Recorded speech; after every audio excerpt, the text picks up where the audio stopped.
Welcome back to Crash and Edy. It is February 24th. I'm Edy. Crash, Fed system goes down. I've never heard of that happening before. Have you? I think it's I happened before. It's pretty rare though. Could uh, be could be that Hegelian dialect. That's the problem. Now what's going to be the solution? mm-hmm, mm-hmm. Yeah, it's very interesting. Let's see. Fed Reserve operations error resulted in disruption of service in several businesses. Yeah, yeah. Well, Yeah, so I think it's back up. That just happened this afternoon. I think it is back up now. Um, I but mean, are we okay with having a financial system that can't even keep its systems operating? I mean, and they say we're looking really hard at the digital dollar. We just don't. We want to get it Yeah, right, just yesterday, right? They right? said that, or today, We or want this to get morning. it right. We are the reserve currency, so we figure we don't have to be first. We just got to make sure we get it right. Mm-hmm. So Mm-hmm. it's so meanwhile though, we talked about the 10-year the other day. Yes, a And 10-year bond. yeah, Yep. and that has continued to go up. Okay, we're 1.382%. And now JP has come out and said, okay, well, we will consider yield curve control, which, so for the people that aren't as familiar with that, that means they're buying bonds to control the yields. So bonds don't go down as much or as fast as they could. Which Mm-hmm. means if they're saying they're doing it, and they were doing it hard today. And Yeah. the day started out, I think it was up like 0.04 and climbing. And then, and you saw what the market was doing, right?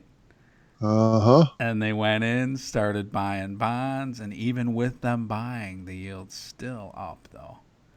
So Yeah. people need to know. I mean, we're it feels like we're entering a credit crisis right now. We'll see. We'll see where it Well, goes. you listen to a lot of very smart people that are out on doing interviews on CNBC or on different podcasts and things like that, and they keep talking about how the dollar is just it's so fragile, and that the banks actually, if you really dig into the financial numbers of the big banks across the world, they're all bankrupt. Right. They're all stinking broke, but they're being held up by the Fed packing reserves into them. But they really Yeah, can't do anything with those reserves. they're making loans, but they're hardly making any interest on them Right. because they're so low. The Fed's really they're in a corner, and it's They're in a pickle. yeah. There's really, and this is kind of, you see this as we go to that reset that they've talked about, because it's not just the Fed, it's the Mhm. globe, as you Yeah, know. I mean, yeah, yeah. It's both the eastern and the western central banking systems.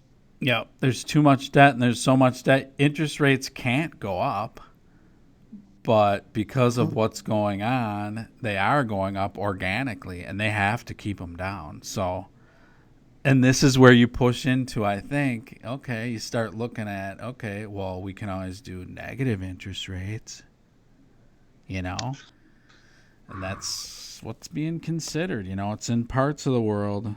They say it doesn't work, they won't do it, but they're stuck. What are you gonna do?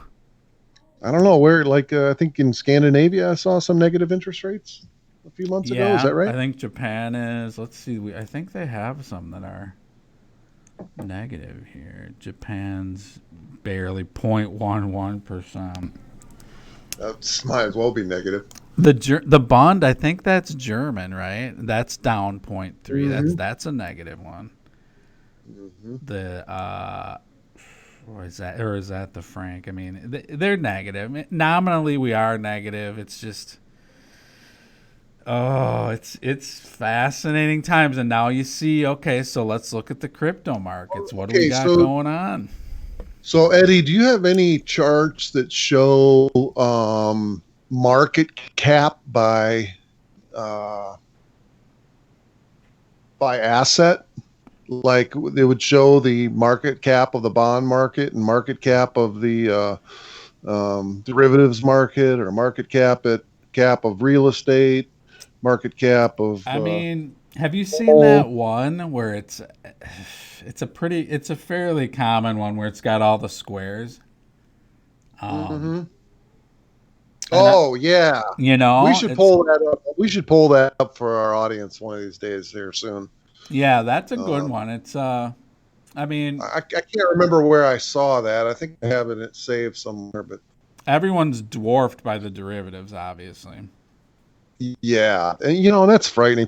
Nobody understands how powerful the derivative market is Right. until you see that illustration and It's like how holy how bejeebus. how deep it is. Oh my Yeah. goodness, it dwarfs everything. Yeah. When you start getting into the number quadrillion, I mean, it's a lot. It's a mind even trillions, really. I mean, we throw around trillions now like we used to throw. It used to be billions are big. Now it's trillions, but we throw around even trillions now, like 1.9 trillion. I mean, that is so much money. It's sick. I mean, it's just, yeah, yeah. You'd have to. There's different analogies out there, but it's just, it's amazing the numbers that we're dealing with, and you're just not getting out of this level of debt globally without a reset. I don't know how they're going to do it, when exactly they're going to do it. You're kind of going through. I feel like it's not going to be just a button that's punched. Okay, we've reset. It's going to be more of a process, and I think there's going to be some panic element to it, like a credit freeze. I mean, that's what's kind of, you get into, and they say that this bond, when Yeah, a lot of time, this is a precursor to a serious credit issue when bonds do this, yeah, when the yield yeah, goes. yeah. It has So, I mean, we been. could be on the cusp of that. And then, of course, right after that is currency. And that's Uh, when you get into crypto resolving issues, you know? Because there can mhm, be, look at all these cryptos that are pennies and that can be inflated to be huge liquidity, right? And mhm. it's like true liquidity because it can't really be just inflated where you just print these things out. So you can tell they do want a higher Bitcoin. They want all these cryptos to expand. It's what's needed and what's wanted, and because it's huge liquidity. It kind of solves a liquidity crisis, and some of them have different use cases that play into it more than others, but I found a site that has a lot of market cap. Let me see if I can yeah, volume what is market. it? It's called companiesmarketcap.com. Companiesmarketcap.com. Yeah, but I see it has gold and silver on here, but mostly it looks like it's companies. Has Bitcoin. Okay, well we'll get to something that shows some market cap stuff, but We that got to is find that chart. yeah, that's Is it interesting. historical returns, visual capitalist? Right. But so Okay. just, for the people out there, understand, I mean, there's a lot more going on than just crypto, and crypto's connected to some financial stuff that's going on that is getting to be pretty prevalent now. We're seeing, looking at liquidity issues, and then after that'll be currency issues, which it's all to be expected, really, when you're doing these kind of extreme, and it's all like a big experiment, right?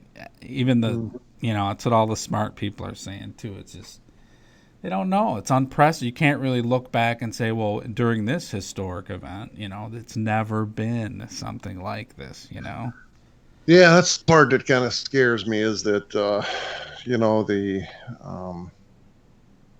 central bankings, they have enormous resources to research and planning, and they've absolutely done manipulation of different things over the years, and I'm just worried about what they're going to do, what kind of crisis they're going to cause, that's going to allow them to sweep in on the white horse and be the savior. I guarantee that's the plan A. Right. Yeah. Did you catch any of the? We need to be aware of it. Right, right. Did you catch any of the JP his testimony and stuff, Powell? Over the last couple of days. Just briefly, yeah. Yeah, I watched a little bit of it. It's just hilarious how the Congress people just worship him. Oh, thank you so much for everything you're doing. Oh, yeah. You're so busy. Thanks for being here. I know. And it's like he's a king, and all he does is rotate around different ways to print money. Oh, now we're going to yield curve control, which is, we're going to print money through bonds. Yeah, then we're going to do a little quantitative easing. Yeah, and then we're going to print through interest rates. I mean, it's all the same thing, saddling the globe with debt. And we just worship. Oh, thank you so much. It's just ridiculous. It's like these Congress people, they're all in on it. I don't believe that. I don't know, but how can they be so stupid? Thank you so much for the additional 1.9 trillion of debt. We so appreciate it. That's bigger than the entire cryptocurrency market cap. It is. It's just, I don't know, man. It's just comical, but okay, we're going to go along with it. All right. It gets to the point where it's like, wow, these cryptos, all of them, they are just like gold because you can't inflate them. More and more, it's like, wow, here's something that you can't just print, the legit ones. It's like they can come out with tons and tons of cryptos. A lot of them aren't going to make it because they are garbage and scams and stuff. But the legit ones, it's like, wow, finally something that you can't manipulate like that, Yeah, and it's you know who the smart people in business are, and they're the Fortune 500 companies, right? And they are all preparing or already have begun to add cryptocurrency to their treasuries. Yeah. And they understand that early adoption is key. Yeah. Yeah, and they understand that you can't, and it's all coming out now as you hear them speak. Like for the first time, I heard the term, I think it was uninflatable, as they were referring to cryptocurrency. One of the benefits. Yeah. And it's like, yeah, they get it, and that's why they're all pouring into it, because you can't do what they're doing to the dollar and all the currencies. I mean, there's no place to go. There's no place to go except for crypto, really. So, man, what a time. It's what a time to be alive, huh, Crash? Yeah, but I mean, every bone in my body has a little bit of fear of what these people are going to do to try to maintain control. And right, that's a great segue into our crypto review today, and we're going to do Vechain. So, the big V. The big V. I love Vechain. Now, It's one of those things like Ripple's kind of the same way, right? Because it's a double-edged sword. You know they're going to control with this stuff. Oh, yeah. You I'm know? reading stuff about VeChain, and it's like, it's going to be the foundation of the Chinese social score. Yeah. I And mean, it's they are going coming to to a track. neighborhood near you. Yeah, VeChain is about it's logistics, right? It's the logistics play, I think. I mean, IOTA would be another one. We'll take a look at that one, but VeChain is like the Asian logistics play, and the bottom line is if it can be tracked, it'll be tracked. That's kind of what they will track everything and anything. And a lot of good will come with it. Like all the stuff that gets knocked off, that's how it was started.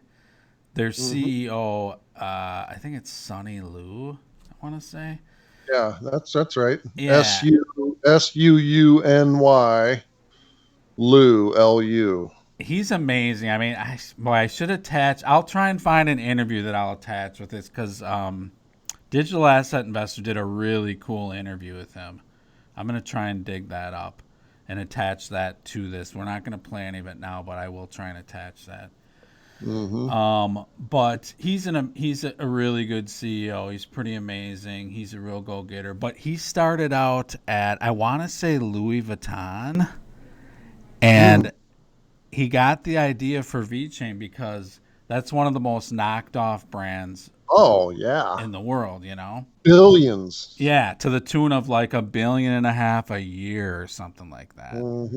So with Yeah, they VeChain, had no way of trying to keep track of their product to a degree where they could, when you purchased it, that you could verify that it was authentic.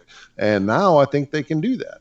yeah, that's kind of one of the core things. But I mean, they're getting into food. They got deals with Walmart. They got deals with, I think Deloitte is with them. BMW.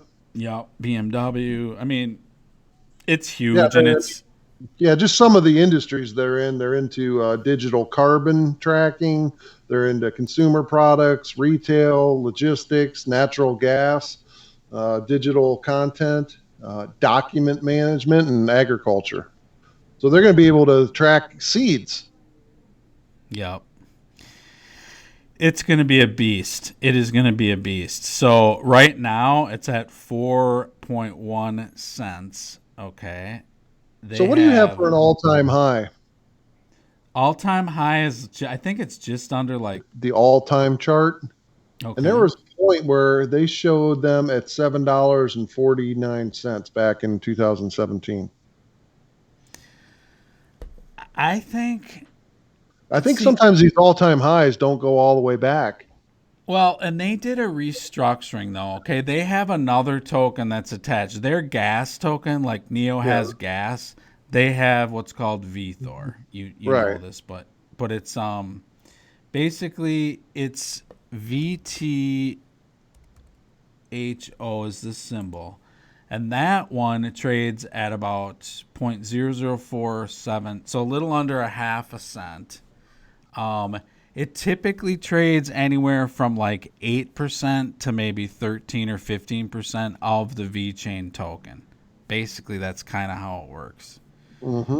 But this one, basically, if you hold VeChain, this just gets spun off of it constantly. You just get this token, and this is traded to and getting on more exchanges and all that stuff.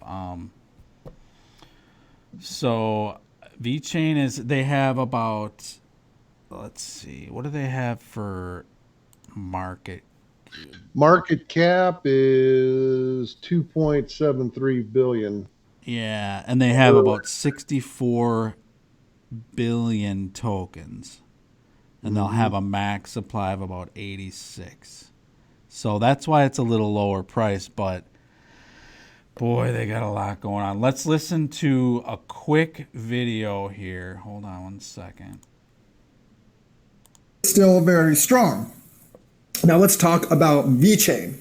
I received some really good news today that Vechain 2.0 is coming out by the end of Q1, which means by the end of March. That gives it roughly 37 days for it to actually come out. And that could mean that VSwap 2.0 will follow on the heels. Doesn't really make any sense to build VSwap on Vechain 1.0 and then have to upgrade to 2.0 a few days later. So I'm guessing the Vechain 2.0 release is holding up the VSwap 2.0 release. Now, VSwap 2.0, in addition to the improved consensus mechanism that Vechain 2.0 will also have oracles and separate pools that you can actually run DeFi in. And that's what I'm actually most interested in, because obviously that will actually allow DeFi. So we could see Vechain DeFi by the end of Q1, by the end of next month. And that could mean big things for VET. Now, I'm interested in Cardano DeFi. I'm also interested in Vechain DeFi. I mean, once VSwap comes around, I might actually lock some of my Vechain and get into Vechain DeFi as well, because Vechain DeFi could be extremely profitable. This is a small protocol, smaller protocol DeFi of a protocol that will probably shoot up when it actually comes to DeFi. Solana's gone up a lot lately, and Solana is actually smaller than VET, but it's also a proven protocol with a lot of industrial use. So I think people will actually believe it. And you're saying, well, isn't Vechain semi-centralized? Yeah, sort of, but so is Binance, and everyone's buying it. So I don't really think that's going to matter all that much. Vechain's authority nodes are run by 21 big organizations / companies. We know some of them being like, Deloitte, DNVGL, PwC, things like that. So it's not like controlled within one entity, but it isn't like the authority nodes, at least, aren't completely decentralized with like 1,000 different places. There are obviously thousands of X nodes held by various people and thousands of regular nodes. But anyways, Okay, so I'll link this video below too. You can listen to the whole thing if you want. It's not that long of a video, but worth a listen. Okay, so vechain.org is the main site. You guys can dig around and do your own research. We don't give financial advice on this channel, but definitely do your own research. We're gonna just show you some exceptional cryptos and companies, and you guys can decide for yourself. Everyone's different. One other thing. So this is the sync wallet for Vechain. A lot of different functionalities. You can do all sorts of management stuff, all sorts of different token things. VimWorld is their NFT section. This is kind of interesting. This is all about NFTs through Vechain. Interesting. They're big, and that's all part of their wallet, huh? Yeah, their wallet is like, it's a whole system. It's so much more than a wallet, but it really gives you access to everything. So yeah, that's VimWorld. Signing services, the Thor block. I mean, there's just voting. I swear you could do a national election through Vechain too if you wanted to. Yeah. I mean, why would we want to do that with how accurate ours are now? But yeah. But so that is, that's Vechain. Just at a high level. Take a look at it. We just wanted to introduce you to that. And Crash, you did dig up a website here. 1 second. Okay, so Crash has found this amazing visualization here. So let's go through this sucker. All of the world's money and markets in one visualization. It starts with silver. And it's one. Okay, so the value of all above ground silver is $43.9 billion. Okay. Using a 1720 ounce spot. Well, that's a little outdated, right? Yeah. Well, this was what did I say? Was it May of 2020? Oh, okay. Put together. Are you So up this, on silver? You follow that a little bit, yeah, right? yeah. I mean, the silver's what, like $50 or something, wasn't it? It Well, was. the market price, because they paper everything, right? That's how they manipulate it. So the Right. market price is only like 27 or something. But if you try and buy like a physical, one of those silver eagles, a basic silver eagle ounce, Mm-hmm. I'm hearing they're like $75. Yep. So of course it's manipulated. Okay. Oh, here's cryptocurrency. Yeah. So just to show you how much we are in the infancy of building a new asset class, we are one step above silver. And this is back in May of last year. So obviously this has changed a lot. They're showing cryptocurrency at 244 billion. It's currently at about 1.5 trillion. Um, Right. so it's bigger than this now. However, you just scroll down, you got military spending. We hear in the media all the time about, oh, military spending is blah, blah, blah, billions of dollars. Look at, okay, it's just above cryptocurrencies. Then you got the U.S. budget deficit. You hear people talking all the time, oh, our national debt is so huge, blah, blah, blah, blah, blah. All right, keep going. Then we got, coins and banknotes. So that's all the currency, the dollar bills, $100 bills, nickels, dimes, quarters. All of that combined is that number of squares. Then we go, 6.6 trillion for anything like that. yes, yeah. Then we go to, well, then where are you at here? Federal balance sheet. Fed's balance sheet, Mm-hmm. Yeah, I just got to which blow is in this the up. process of doubling as well. Yep. Look at added since January 1 of 2020. Look at how much they've Yeah, added. I mean, it is. that's how much they've printed. That's just going to inflate and devalue the dollar. Okay, then we got all those evil billionaires. Look at all those squares. 8 trill hounds. Also Mm-hmm. outdated. Mm-hmm. Then we go. The next is the gold market. Look how big that is, and that's including jewelry and below ground reserves. Very interesting. 10 trillion. Mm-hmm.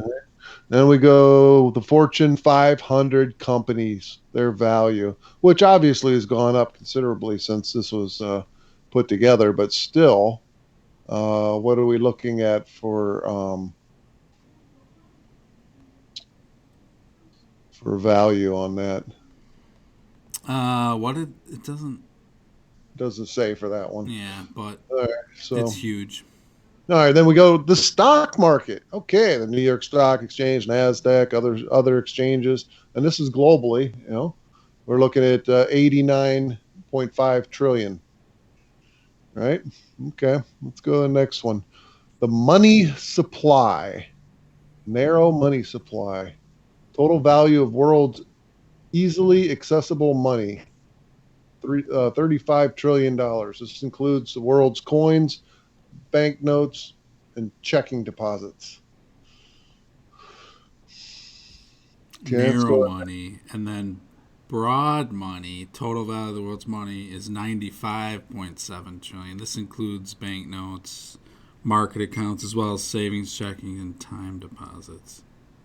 Mm-hmm. Okay. That's M2. That's what they call M2. Yeah. Then Global global debt. debt is the next one. 253 trill. Mm-hmm. Which is now probably what, over 350? Yeah. Just a reminder again that all the cryptocurrency market is at 1.5 trillion. Okay. That's tiny. Okay. Here we go. Governments. Yep. Non-financial corporations. That's a nice chart. Okay. Now let's look at all the global real estate. So that's global debt. Okay, global These real boxes are estate. getting bigger and bigger. Okay. So global real estate, all the real estate on the globe, $280 trillion. Residential, commercial, and then agriculture.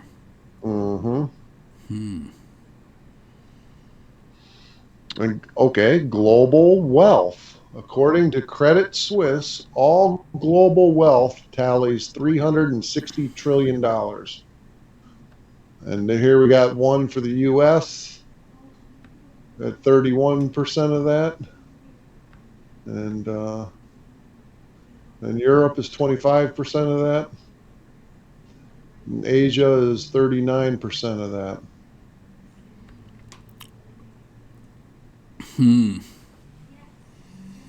Now we get to the big dog. Derivatives.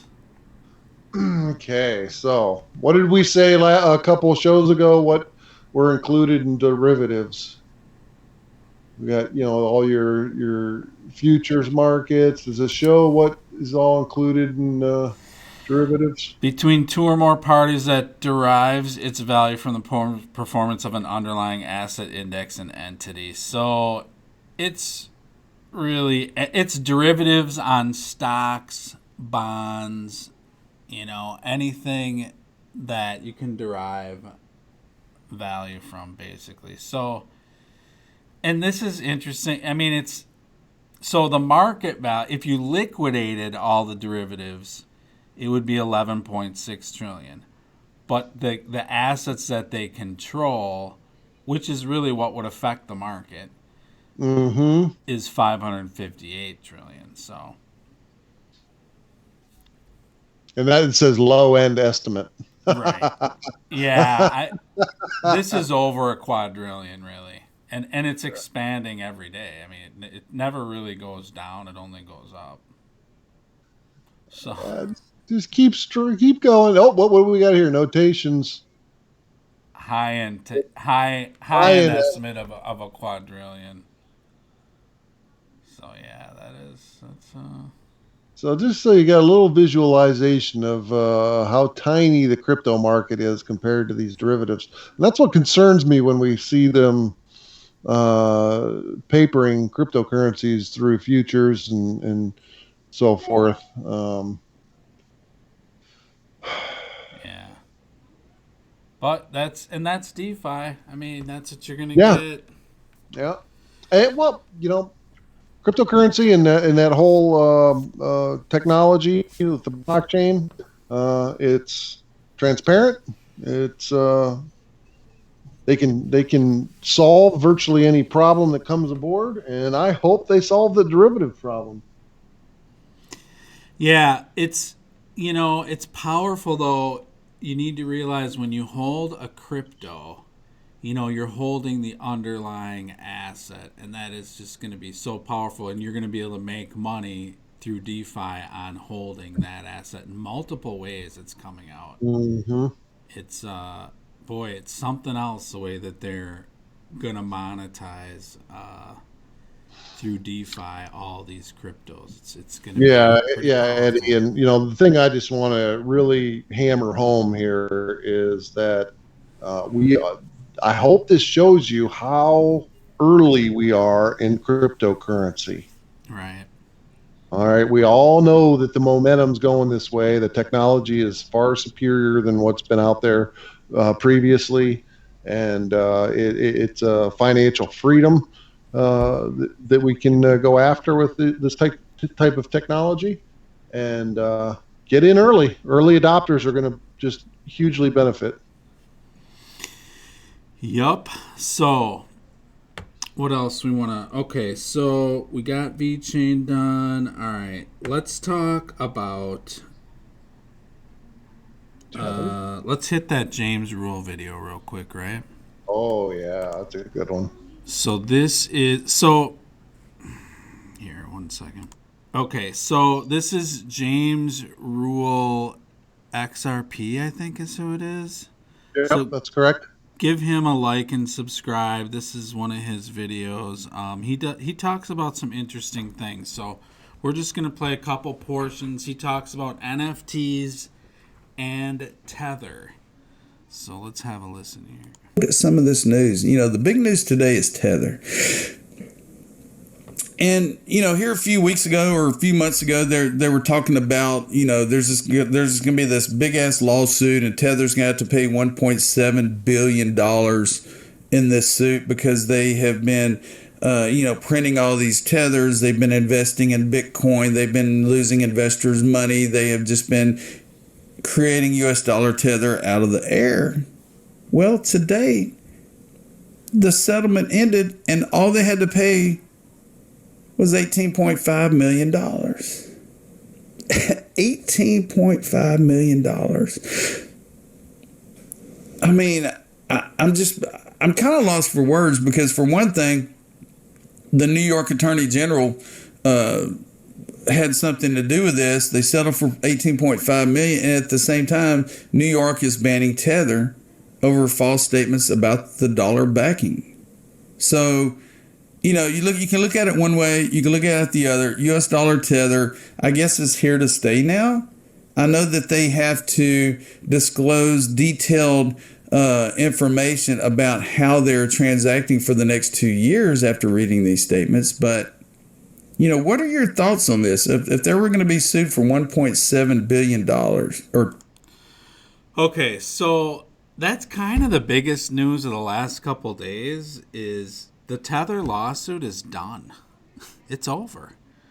And it's interesting to me that they did ban it from New York, and it makes total sense, right? Because you have like 3 global centers of the world, financial centers of the world. New York is one of them. Probably London and maybe Singapore, I would say, or Hong Kong. I don't know. Hong Kong. Yeah. So the feds come out, the feds, New York, whatever, it's U.S., the powers that be that run America.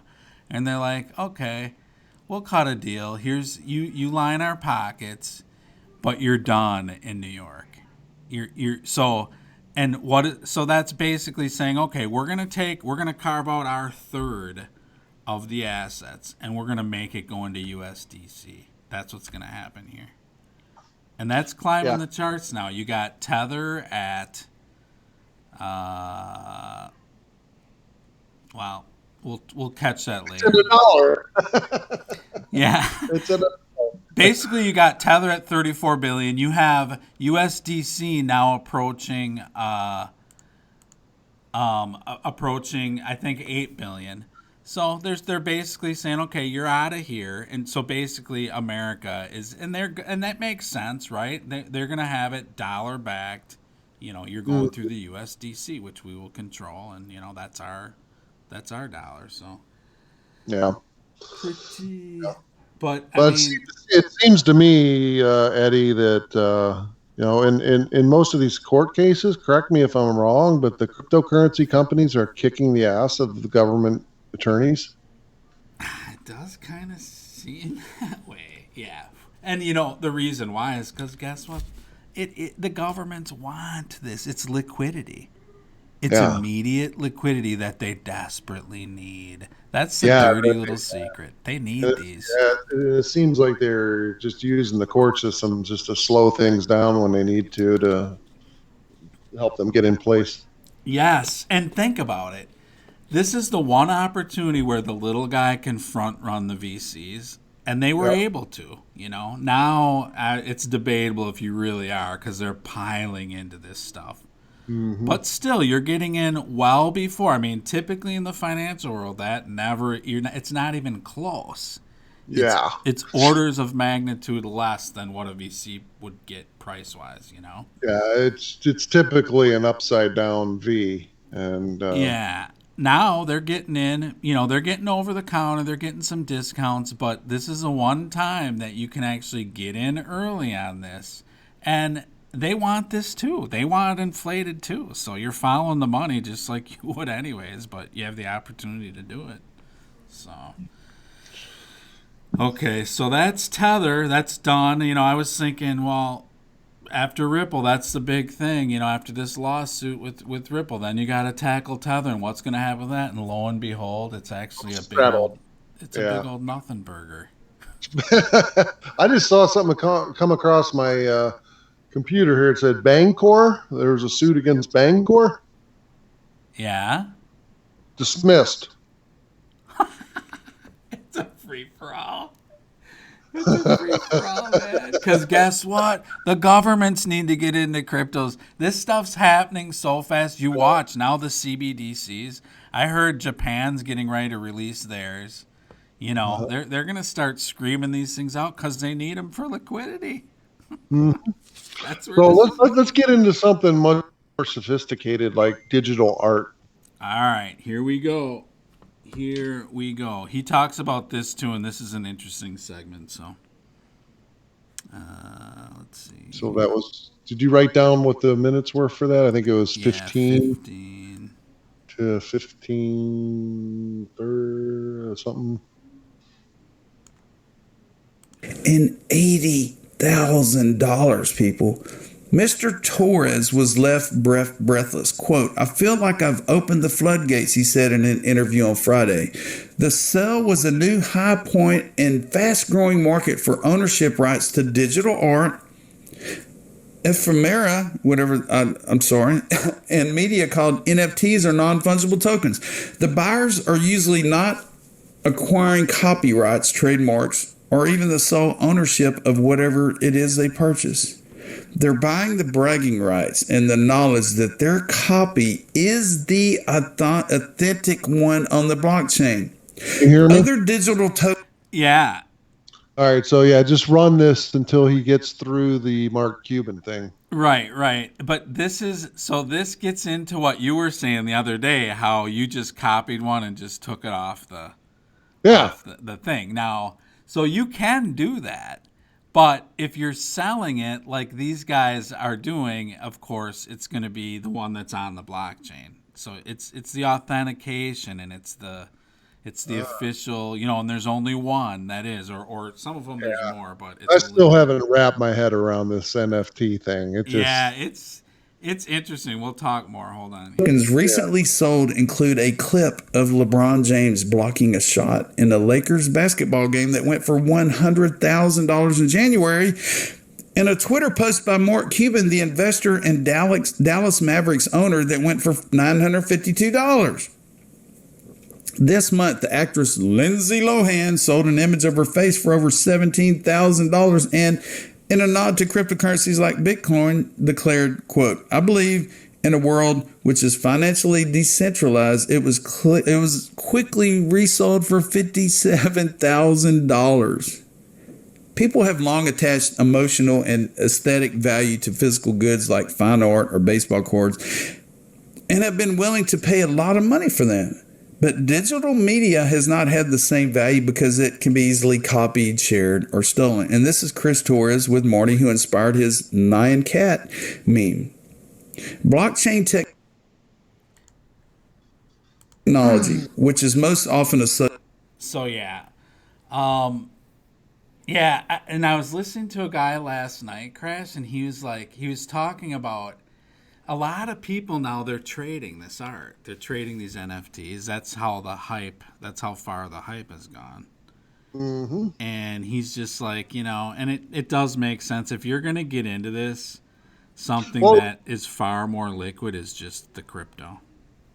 Yeah.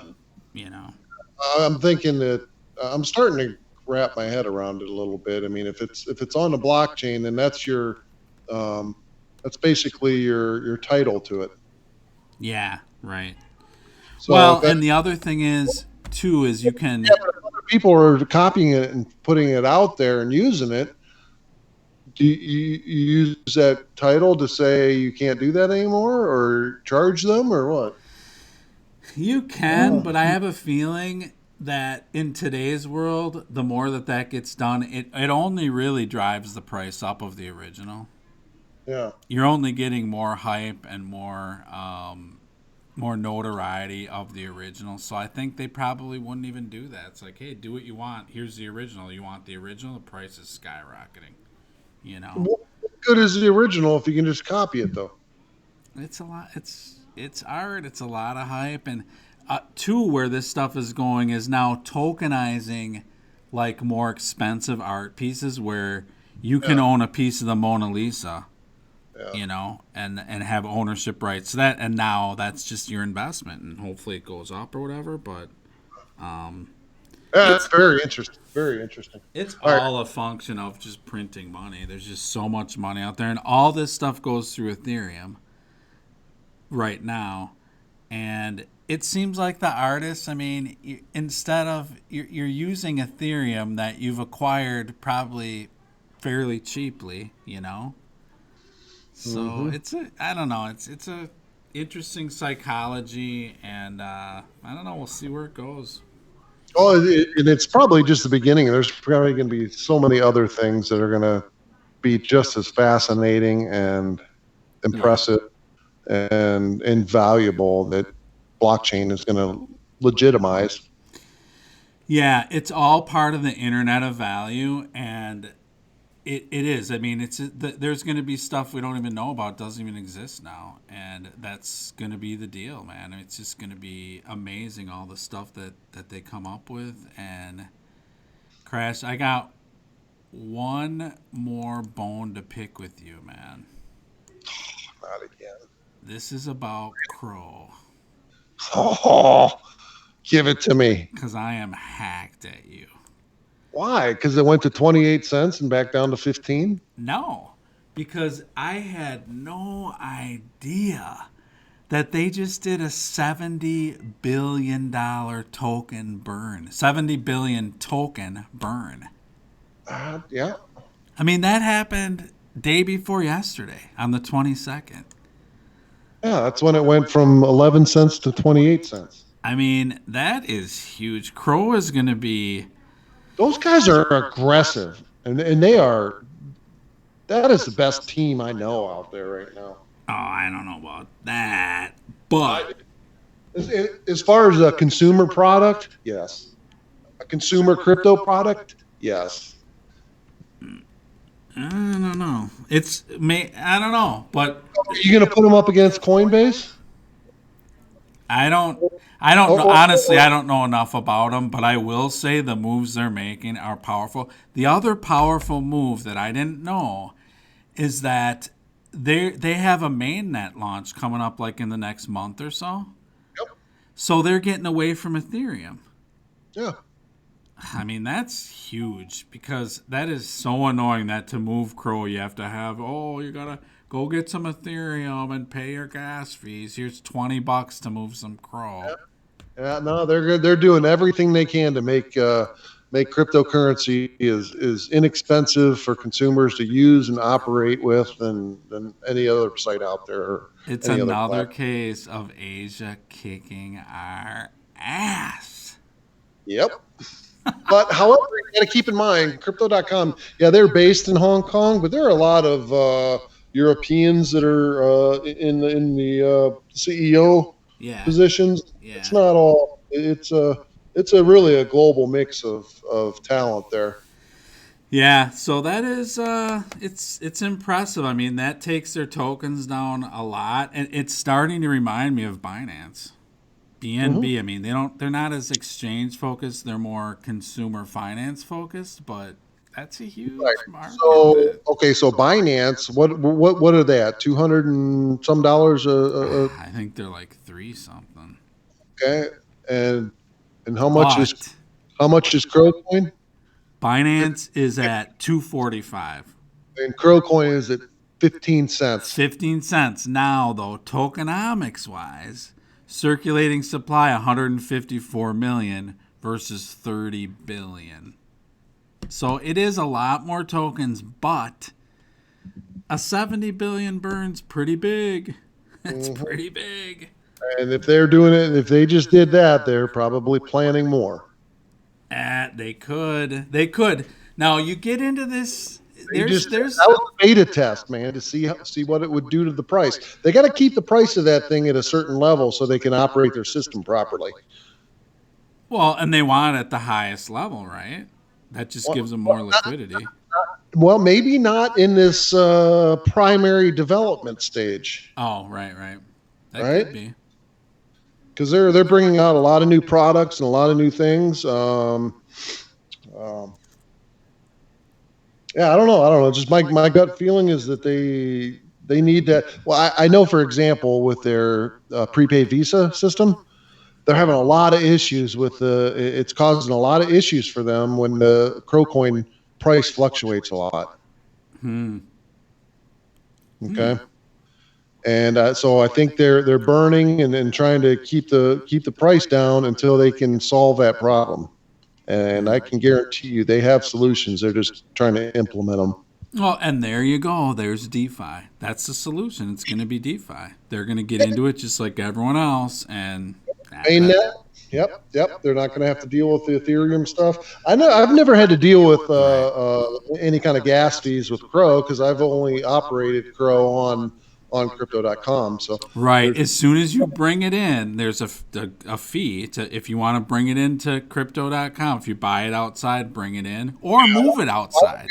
I've never bought any of it all anywhere else. I buy it right there. It's yeah, or if you want to exchange it in a wallet, you want to exchange it for something else, Ethereum fee. Go get your Ethereum. You know, another thing is that they won't allow you to use the Crow coin to fund your prepaid Visa card. You got to use Bitcoin or something else. Really? Yeah. Okay. All right. So I think there's some issues, and their prepaid Visa card is a big part of their business. I believe it's huge. They want it. Yeah. Well, they're making some interesting moves. That's for sure. That's why it's a top 20 token right there, man. I mean, you get in the top 20, you're making moves, right? You don't hear a lot of news about what they're doing until it comes out. Yeah, that's good. Good stuff, man. Okay. All right, we got to wrap this up, Crash. This is insane, man. What are we in, 4 hours or so? I think this is hour 3. Could you imagine, man? I couldn't even do it. All right, people, hit the like and subscribe. All right, make sure, Edy, make sure you don't record us after you end the show. All right? I never do. What are you talking about?